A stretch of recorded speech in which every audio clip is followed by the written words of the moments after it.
50 mesiacov, alebo teda pre lepšiu predstavu 4 roky a 2 mesiace. To je rozsudok, ktorý si vypočul P. Diddy. Je to veľa alebo málo? Niektorí si myslia, že veľa, niektorí si zase myslia, že až príliš málo. A dnes sa pozrieme na to, čo si ľudia myslia. Všeobecne o tomto prípade, ale aj čo si myslia o tomto rozsudku. No, asi ste si všimli, že tu mám také nové pozadie. Momentálne sa nachádzam mimo Slovenska. Budem tu zhruba 3 mesiace. A toto miesto nie je asi úplne ideálne, pretože je otočené na ulicu. A táto izba je v úrovni vchodových dverí domu naproti.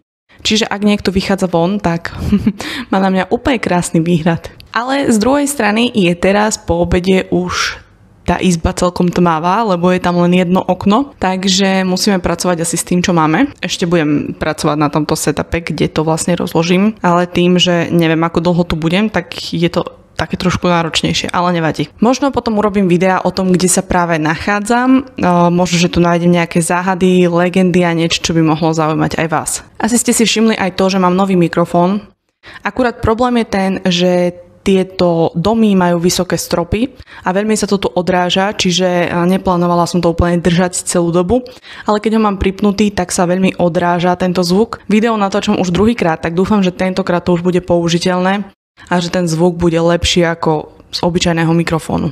Sean Combs, známy ako P. Diddy, bol minulý rok zatknutý a obvinený z mnohých trestných činov. Mnohí z vás, vrátane mňa, sme pozorne sledovali celý súdny proces. Ja som spracovala niekoľko videí, kde som rozoberala ako celkový prípad, tak aj postoje obhajoby, obžaloby či výpovede svedkov. Diddy bol uznaný vinným v 2 z 5 bodov obžaloby a odvtedy čakal na vynesenie rozsudku a na to, aby sa dozvedel svoj trest až doteraz. Pred pár dňami sudca vyniesol rozsudok a Diddy sa tak dozvedel, aký bude jeho trest za trestné činy, pri ktorých bol uznaný vinným. Postupne sa teda pozrieme na to, ako vyzeral tento deň, aký bol celkový Diddyho rozsudok, pretože to nebolo len také, že tam Diddy prišiel, sudca mu povedal, aký je rozsudok a všetci išli domov. Počas tohto dňa sa ešte vyjadrila ako obžaloba, tak aj obhajoba. Počuli sme tiež vyjadrenia Diddyho detí a dokonca aj samotného Diddyho, čo je dosť prekvapivé, pretože počas celého súdneho procesu Diddy ani raz nevypovedal. Ako celkový súdny proces, tak ani toto posledné pojednávanie nebolo prístupné verejnosti z hľadiska toho, že nebolo natáčané, nebolo možné tam zhotovovať žiadne videozáznamy, žiadne zvukové záznamy, žiadne fotografie, takisto ako teda všetky predošlé pojednávania. A tak aj v tomto prípade sa spoliehame len na to, čo nám vyniesli médiá a čo nám vlastne dali vedieť o tom, čo sa dialo na pojednávaní. Najprv si teda povieme to, aký výsledok sme v podstate očakávali a čo žiadali obe strany. Asi si všetci pamätáte,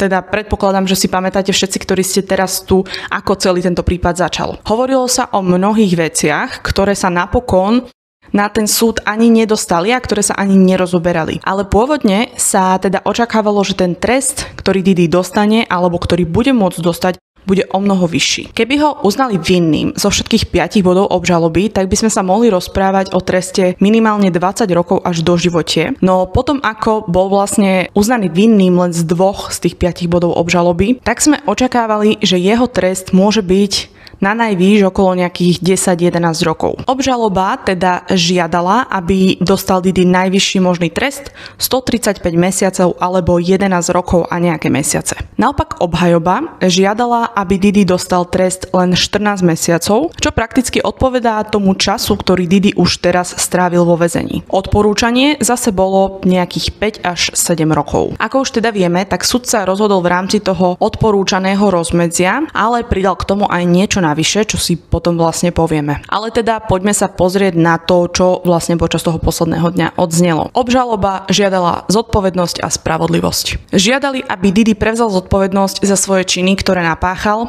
a zároveň žiadali spravodlivosť pre obete, ktoré boli v tomto prípade a ktorých teda nebolo málo. Záverečných vyjadrení sa mala zúčastniť aj jedna z hlavných svedkyň, Mia, Tá sa napokon ale nezúčastnila a nikto jej to ani nezazlieva, nikto sa nečuduje prečo, lebo keď si spomenieme na to, čo všetko Diddy robil svojim obetiam, tak sa nečudujeme, že to znovu nechcela prežívať a že ho nechcela znovu vidieť. Mia ale poslala súdu list, v rámci ktorého sa priklonila na stranu obžaloby a k tomu najprísnejšiemu trestu. A sudca samotný sa vyjadril, že odpoveď Diddyho obhajcov na Miin list bol až príliš drsný a niektorí to prirovnali ku krížovému výsluchu, ktorému bola Mia podrobená zo strany Diddyho obhajcov. Čo sa týka obhajoby, tak vystúpilo 5 z 9 Diddyho obhajcov a všetci hovorili o tom, aké úspechy dosiahol Diddy pred tým, ako sa dostal do tejto situácie. Hovorili o tom, aký je skvelý otec. V rámci týchto svojich vyjadrení pustili prítomným 11-minútové video, ktoré v podstate oslavovalo všetky Diddyho úspechy,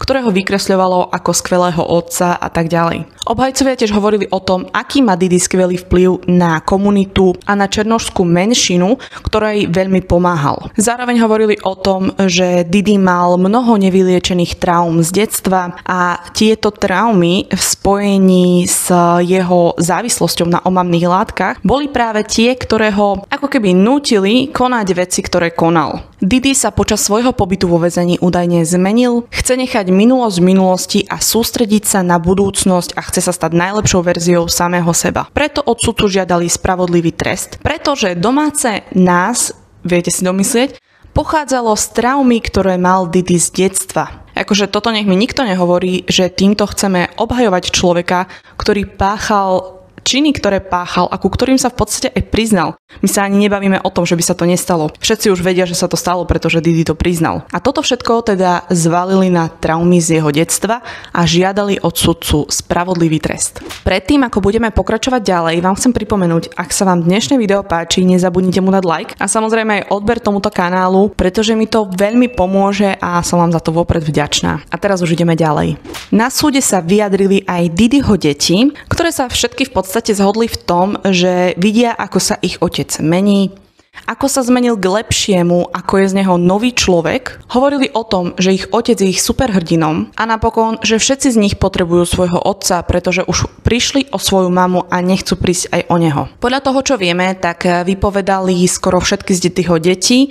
Nevypovedalo len to najmenšie, ktoré má nejaké 2 roky. Ináč vypovedali aj tí, ktorí v podstate nie sú jeho biologické deti. Všetci sa teda v tej svojej výpovedi zhodli a všetci prakticky išli na tú emotívnu stránku, že potrebujú svojho otca, čo je samozrejme pochopiteľné, je to ich otec, takže nič iné sa nedalo očakávať, pretože Diddy bol vlastne aj v rámci všetkých týchto dôkazov ukázaný ako super otec. Diddyho obhajcovia si ale boli očividne úplne istí tým, že Diddy sa dostane von. Pretože podľa všetkého si Diddy rezervoval miesto na nejakom vystúpení v Miami, ktoré sa malo konať týždeň po vynesení rozsudku. Malo ísť kvázi o nejaké učiteľské miesto, v rámci ktorého by Diddy dával rady o podnikaní väzňom. Ak sa vám to zdá arogantné od človeka, ktorý si ešte ani nevypočul rozsudok a bol uznaný vinný minimálne v tých 2 bodoch obžaloby, tak áno, je to dosť arogantné. Vyjadril sa k tomu aj jeden právnik, on teda je bývalým právnikom, pretože už je na dôchodku, a ten povedal, že to bolo, ako by dali sudcovi facku.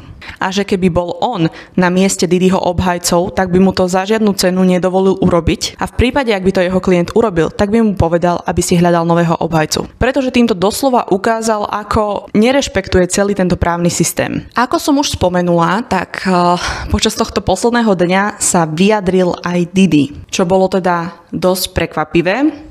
Alebo možno ani neprekvapivé, teraz už asi nemal úplne čo pokaziť, pretože v rámci celého súdneho procesu využil tú svoju možnosť, svoje právo nevypovedať sám proti sebe. A to teda viacero odborníkov zhodnotilo tak, že to robil kvôli tomu, aby nepokázil sám sebe ten prípad niečím, čo by potenciálne mohol povedať. Diddy zároveň napísal z väzenia aj list, ktorý podľa prítomných obsahoval v podstate to isté, čo neskôr obsahovalo aj jeho vyjadrenie. Predtým, ako Diddy začal, tak sa zhlboka nadýchol a v úvode hneď poďakoval za to, že má príležitosť sa vyjadriť, pretože tým najťažším z celého súdneho procesu pre neho bolo to, že sa nemohol vyjadrovať. Hovoril, že už síce nemôže zmeniť svoju minulosť, ale môže sa sústrediť na budúcnosť a môže byť silou dobra. Spomenul aj svoje obete, spomenul konkrétne Jane aj Cassie, obom sa im ospravedlnil za to, čo im robil, povedal, že momentálne nenávidí sám seba a ďalej rozprával o tom, že sa stratil na svojej životnej ceste a potreboval sám pomoc, ktorá sa mu ale nedostala. Poďakoval sa porote za to, že ho neodsúdili v tých ostatných 3 trestných činoch a povedal, že preberá zodpovednosť za trestné činy, z ktorých bol odsúdený. Hoci ich priamo nepomenoval, ale prakticky ich týmto vzal na vedomie a ospravedlnil sa takýmto nepriamým spôsobom. Diddy sa ešte v rámci svojho vyjadrenia ospravedlnil všetkým obetiam domáceho nás, čo odborníci označili za jednoznačne taktický krok, ktorý mal v podstate zlepšiť to, ako vyzerá pred súdom, aby bol vykreslený v tom pozitívnejšom svetle. Napokon sa otočil aj k svojim deťom a povedal im, že ich ako otec sklamal a že si zaslúžili niečo lepšie. Otočil sa aj k svojej mame a tej povedal, že ju sklamal ako syn a nech mu odpustí. Povedal aj to, že sklamal svoju komunitu, ktorej chcel ísť príkladom. Veľa ľudí, ktorí boli prítomní, ale aj tí, ktorí tam neboli, ale počuli, čo sa udialo, vrátane odborníkov tvrdí, že celé to vyzeralo ako stratégia jeho obhajcov. Miestami síce Diddy vyzeral, že mu je to naozaj ľúto, že ho mrzí, čo všetko urobil, ale vo väčšine prípadov to vyzeralo, že je to len naozaj stratégia, ako vykresliť v Diddyho v tom najpozitívnejšom svetle, ako ukázať, že sa snaží zmeniť, že sa snaží na sebe pracovať. Pretože veľa z toho, čo zaznelo v tých záverečných vyjadreniach, aj z toho, čo povedal Diddy, v podstate zaznievalo počas celého toho súdneho procesu. No a čo sa ešte týka toho listu, ktorý Diddy napísal z väzenia, tak je to niečo, čo robí veľa väzňov a veľa z nich to robí s nejakým zištným úmyslom, pretože ak napíšu takýto list, tak v podstate jeho cieľom je to, aby dali verejnosti vedieť, že sa snažia zmeniť, že si uvedomili, že to, čo urobili, bolo zlé a chceli by sa do budúcna polepšiť.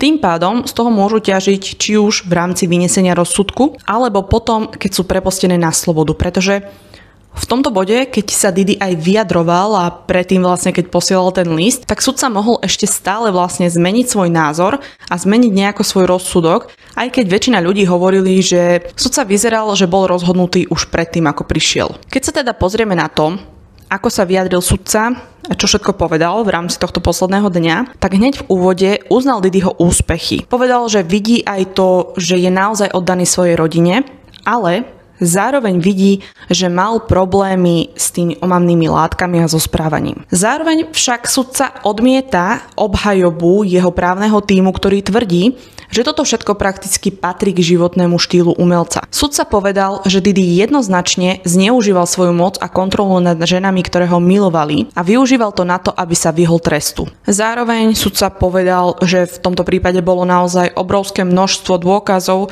ktoré potvrdzovali to, čo sa dialo na týchto freakovs. Povedal, že videl modriny tých jeho obetí, povedal, že videl fotky rozbitých dverí. Ako Cassie, tak aj Jane si chceli v dôsledku toho siahnuť na život a spomenul aj to, ako Diddy nútil Cassie užívať omamné látky. No a že celé toto jeho správanie trvalo viac ako 10 ročia. Sudca povedal priamo, že si myslí, že pokiaľ Diddy ho prepustí von, tak sa nič nezmení a bude znovu robiť to, čo robil aj doteraz.